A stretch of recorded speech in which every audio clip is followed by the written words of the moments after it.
Voltamos com Lauro Felipe Megali, que é diretor de Planejamento e Marketing da Atlas Transportes e Logística.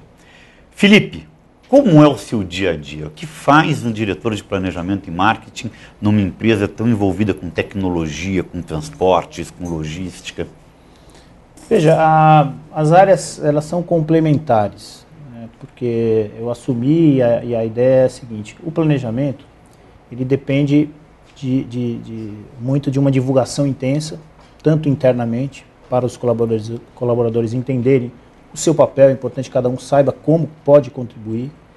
Então, o planejamento, devidamente divulgado, tanto internamente quanto externamente, ele dá o DNA da empresa, ele transmite a eficiência da empresa em termos de gestão, né, de governança corporativa. Então, há uma sinergia muito grande entre as áreas. Quando você fala em marketing, nós estamos falando de comunicação.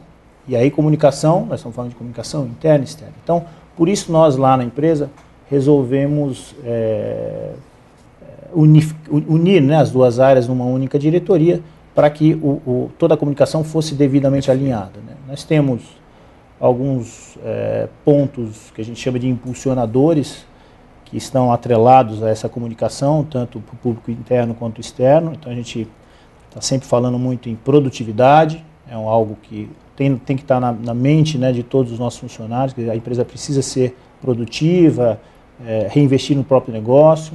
Nós falamos muito do capital humano, né? Nós atuamos numa área de serviço, né? Sem as pessoas a gente não consegue fazer nada. Verdade. Então damos muita oportunidade de ascensão, de carreira, né? Até incentivos como bolsa estudo para as pessoas fazerem lá o seu curso de faculdade, etc., terem oportunidade. Muito atento a serviços, a inovar em termos de serviço. Quer dizer, a área de logística é muito dinâmica, né? A tecnologia que tem por trás também evolui muito. Então nós temos um foco muito forte em serviço. Você tem uma área de inovação específica lá dentro ou não? Então, tem a área de tecnologia que trata muito de inovação, trazer novas tecnologias. Então hoje você tem não falamos ainda muito da frota, mas nós temos 1.800 veículos.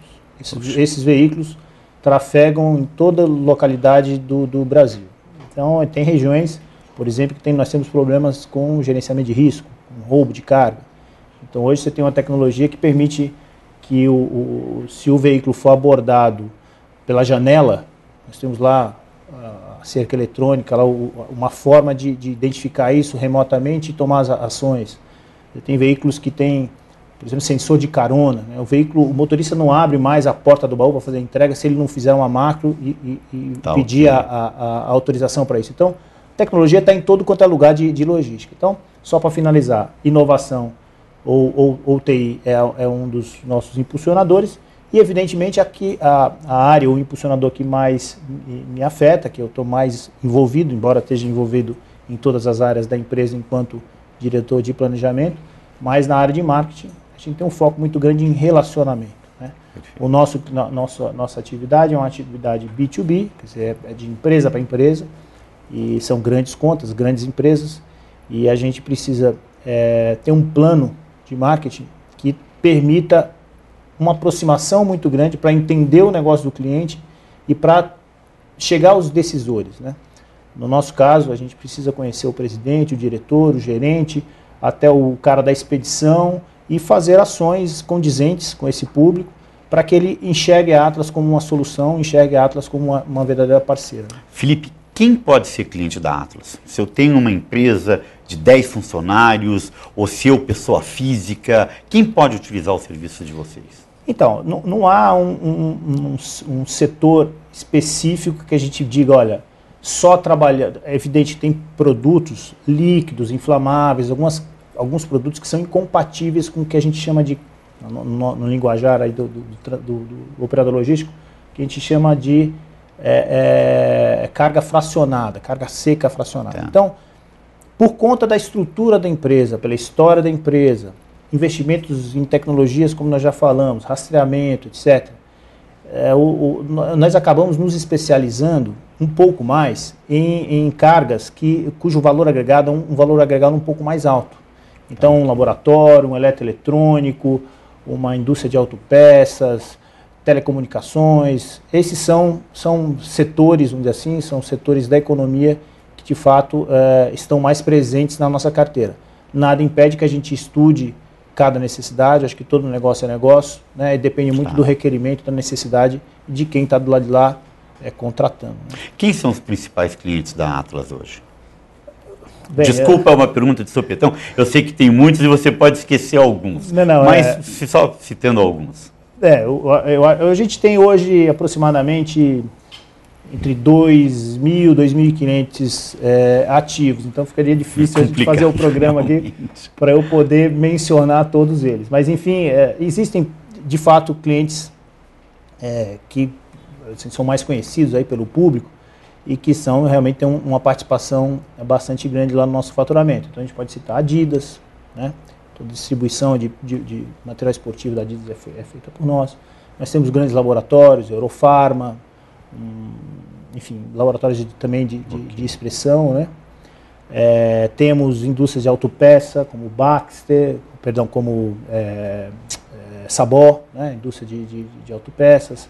A Red Bull é um grande cliente nosso, né?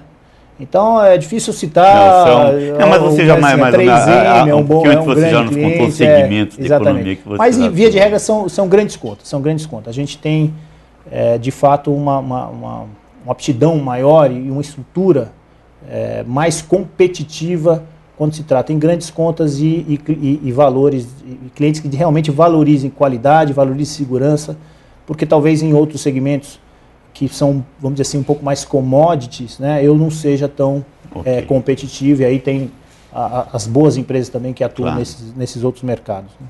Felipe, a questão de responsabilidade social está muito em voga hoje, né? A Atlas é uma empresa de 60 anos. Vocês têm algumas ações de responsabilidade social? Veja, a gente tem uma atenção muito grande a isso, né? Na questão de sustentabilidade, na questão de ações sociais. Ações sociais, inclusive, eu até vou aproveitar aqui a oportunidade para falar, o fundador da empresa, quando percebeu que tinha que delegar já a outra geração, né, a gestão da empresa, ele voltou à cidade de Natal e tinha um ideal, um sonho, junto com a esposa na época, de ajudar a população. Qual é a cidade? Né? Chama Borda da Mata, é uma cidade no interior de Minas Gerais.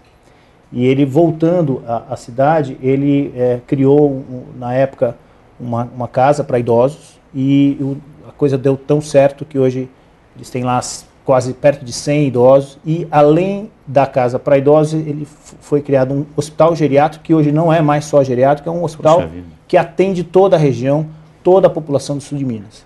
Então, acho que, sem dúvida, essa é a nossa principal... É totalmente administrado e fundiado pela... assim, maior parte do recurso, e aí fica aqui até o nosso agradecimento aí para os nossos funcionários que podem contribuir, aqueles que querem, e, evidentemente, a empresa que mantém boa parte dos custos e, de fato, mantém esse legado. Além disso, a gente ajuda o grupo Doutores da Alegria, que é um grupo muito conhecido. Temos a instituição que é aqui em São Paulo, chamada FIC, Fraternidade Irmã Clara, que recentemente, há um ano atrás, aí saiu debaixo do viaduto, não tinha nenhuma estrutura, e a Atlas dentro, junto com muitas outras empresas, contribuiu. Temos lá a Associação Atlética Atlas, que é uma área... A Atlas tem uma história de futebol, não sei se você vai lembrar, ou as pessoas que estão nos assistindo, ainda do desafio ao Galo e tal, que era na Record na época.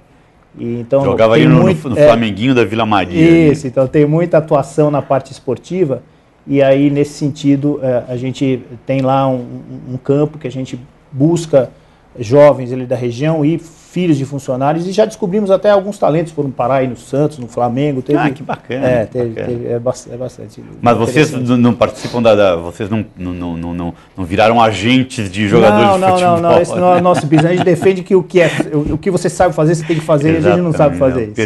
Perfeito. Muito bacana, Felipe. Felipe, eu quero encerrar esse bloco para nós voltarmos depois e falarmos sobre a comunicação da Atlas. Por favor.